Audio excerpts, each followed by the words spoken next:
Hello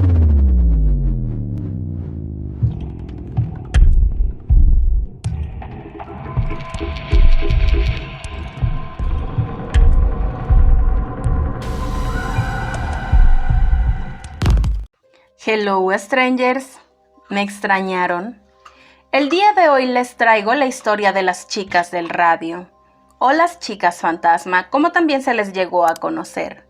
Dentro de este caso vamos a conocer igualmente la historia de Grace Fryer, así que si quieren conocer todos los detalles que engloban todo este caso, quédense viendo el video porque comenzamos. Con el descubrimiento del radio por Pierre y Marie Curie en 1898, el uso de las sales de radio se hizo muy popular, ya que entre sus propiedades destacaba la radioluminiscencia, es decir, la producción de luz mediante el bombardeo con radiación ionizante. William Joseph Hammer combinó sales de radio con pegamento y sulfuro de zinc. Así, inventó una extraordinaria pintura que relucía por la noche. A partir de 1917, la United States Radium Corporation usó el invento de Hammer para producir la pintura luminiscente On-Dark por encargo del ejército de los Estados Unidos. Gracias a ese barniz, los militares podían consultar sus instrumentos y relojes en la oscuridad, lo que les proporcionaba una ventaja en tiempo de guerra. Más tarde, este producto se empezó a difundir entre toda la población. Aunque en este momento se empezaban a entender los peligros del radio, la United States Radium Corporation aseguró a su potencial clientela que sus relojes eran seguros, ya que la concentración usada era tan baja que eran absolutamente inofensivos. Esto era cierto para los productos que llevaban la pintura luminiscente una vez terminados, pero para las personas que manipulaban la pintura en la fábrica, sin saberlo, estaban sometidas a cantidades peligrosas de este material. Sin embargo, la empresa les había asegurado que la manipulación de la pintura era completamente segura. Antes de que la primera pintora de esferas cogiera su pincel, ya había muerto gente por envenenamiento de radio. Por eso, era por lo que los hombres en las empresas de radio llevaban delantales de plomo en los laboratorios y manejaban el radio con pinzas de punta de marfil. Sin embargo, a las pintoras de esferas no se les suministraba esta protección y ni siquiera se les avisaba de que podrían necesitarla. Eso era porque en aquella época se creía que una cantidad pequeña de radio como la que manejaban las chicas era beneficiosa para la salud. Pero esa creencia se basaba en investigaciones llevadas a cabo por las mismas empresas de radio que habían edificado su lucrativa industria alrededor de él. Durante la Primera Guerra Mundial, unas 4.000 mujeres fueron empleadas para pintar los relojes de los soldados con radio. Las obreras trabajaban sin protección en medio del polvo brillante y ejecutaban su tarea con finos pinceles de pelo de camello. Para afinarlos y pintar con precisión, aquellas cogieron la costumbre de chupar sus cerdas periódicamente. De esta manera, absorbieron por vía oral dosis de radio letales. El ingreso de Estados Unidos en la Primera Guerra Mundial generó una extraordinaria demanda de relojes de pulsera para las tropas. Con la guerra declarada, cientos de mujeres de clase trabajadora acudieron en tropel al estudio, en donde fueron contratadas para pintar relojes y esferas militares. Pintar esferas era el trabajo de élite para las pobres chicas trabajadoras. El salario era más de 3 veces el de un trabajo normal en una fábrica, y aquellas afortunadas que lograban un puesto estaban en el 5% de las principales trabajadoras femeninas a nivel nacional, lo cual les daba a las chicas libertad financiera en una época creciente de emancipación femenina. Muchas de ellas eran adolescentes, con manos pequeñas perfectas para el trabajo artístico, y difundieron a sus redes familiares y de amistades el atractivo de su nuevo empleo. La luminosidad del radio era parte de su atractivo, y a las pintoras de esferas pronto se les apodó las chicas fantasma, ya que para cuando terminaban sus turnos, ellas mismas brillaban en la oscuridad. Aprovechaban al máximo esta ventaja, llevando sus vestidos buenos a la planta para que brillaran en los salones de baile por las noches e incluso pintándose los dientes con radio para conseguir una sonrisa que impactara a sus pretendientes. El 10 de abril de 1917, una mujer de 18 años llamada Grace Fryer comenzó a trabajar como pintora de esferas en la United States Radium Corporation de Orange, Nueva Jersey. Con 2 hermanos soldados, Grace quería hacer todo lo que pudiera para contribuir al esfuerzo bélico. Grace y sus compañeras seguían obedientemente la técnica que les habían enseñado para realizar la meticulosa labor de pintar las pequeñas esferas. A las chicas se les instruía para que deslizaran los pinceles entre sus labios para conseguir que tuvieran la punta muy fina, una práctica conocida como afinar con los labios. Cada vez que las chicas se llevaban los pinceles a la boca, tragaban un poco de la brillante pintura verde. Los primeros en advertir los efectos fueron los dentistas. Al principio nos explicaban qué enfermedad estaba desintegrando las mandíbulas de sus pacientes. Poco más tarde, los tumores se manifestaron en otras partes del cuerpo. En 1922, una de las compañeras de Grace, Molly Maggia, tuvo que abandonar el estudio porque se encontraba enferma. No sabía qué le pasaba. Sus problemas habían comenzado con un diente que le dolía. Su dentista se lo extrajo, pero entonces el siguiente diente también le empezó a doler y se lo tuvieron que extraer. En los lugares en que habían estado los dientes, surgieron unas dolorosas úlceras con sangre y pus.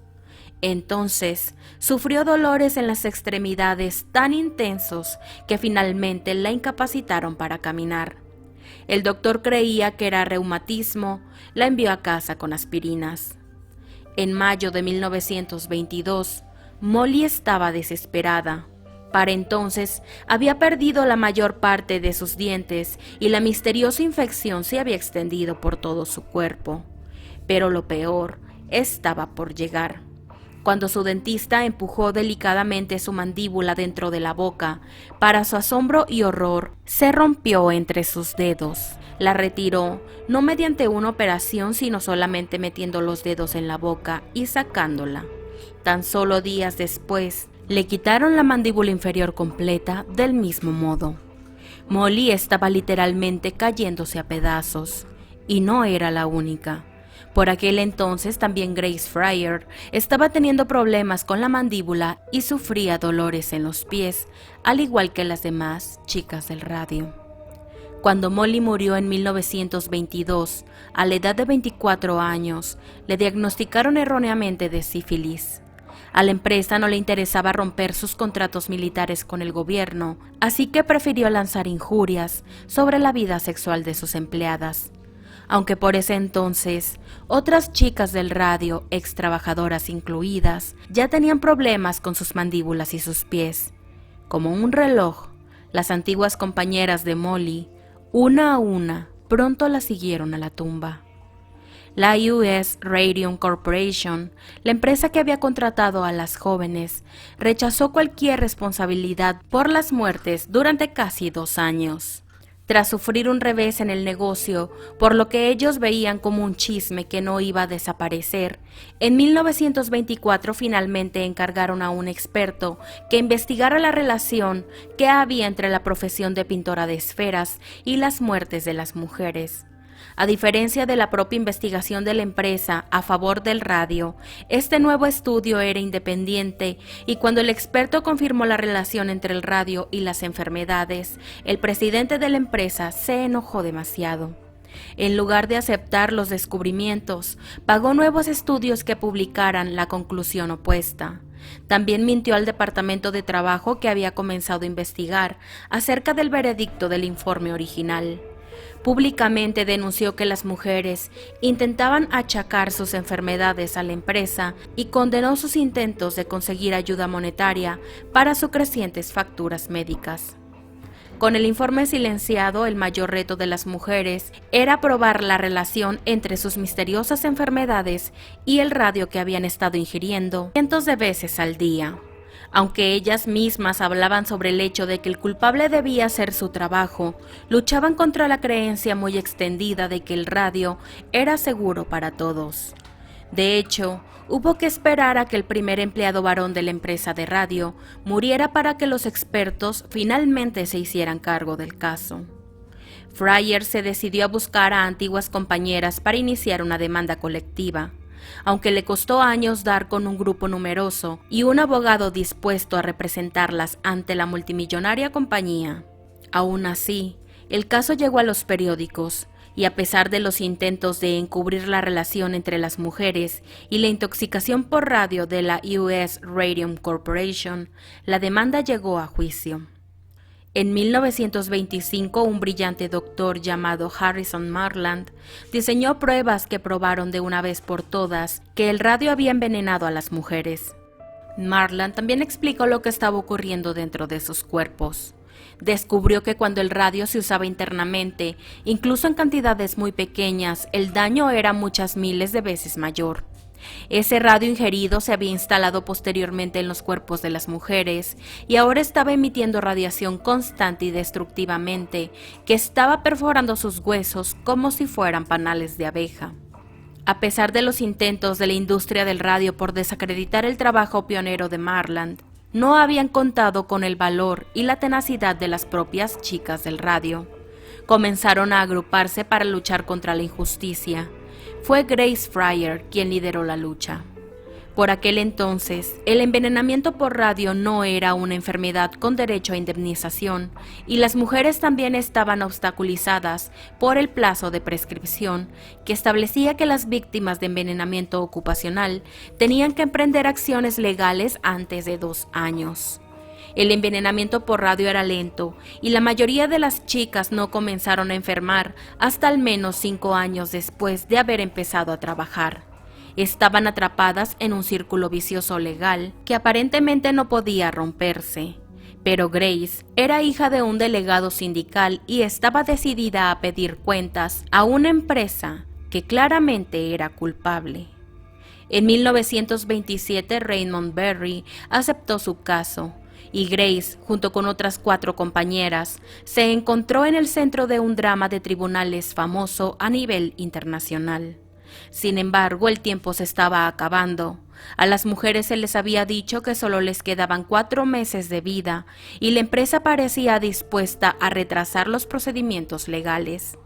Como consecuencia, Grace y sus amigas se vieron obligadas a instalarse fuera del juzgado, pero ya habían llamado la atención sobre el envenenamiento por radio, justo como Grace había planeado. El caso de las chicas del radio de Nueva Jersey fue noticia en primera plana y tuvo repercusiones por todo Estados Unidos. En 1938, Catherine Donahue desarrolló un tumor del tamaño de un pomelo que sobresalía de su cadera. Perdió todos los dientes y tenía que sacarse trozos de la mandíbula de la boca como otras compañeras. También había visto a sus amigas morirse antes que ella y eso fortaleció su voluntad. Catherine inició su lucha por la justicia. Ella, junto con sus amigas, fueron rechazadas por su comunidad por demandar a una de las pocas empresas que seguía en pie.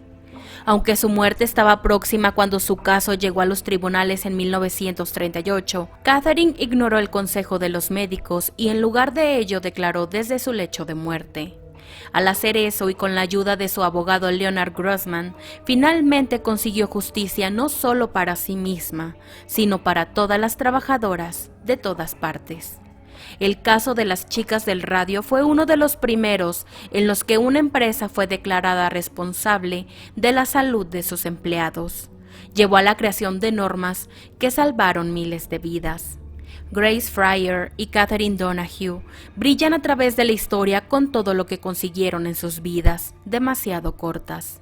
Y también brillan de otra forma, porque el radio tiene una vida media de 1600 años. Debido a eso, las chicas fantasma aún brillarán en sus tumbas un buen rato más. Y eso es todo por el video de hoy, Strangers. Espero como siempre que la narración les haya gustado. Si fue así, no se les olvide regalarme un like y compartir este video para que más gente se pueda unir a la familia Strange. Ahora sí me despido deseándoles una hermosa tarde y recuerden que nos vemos muy prontito aquí en otro video. Adiós.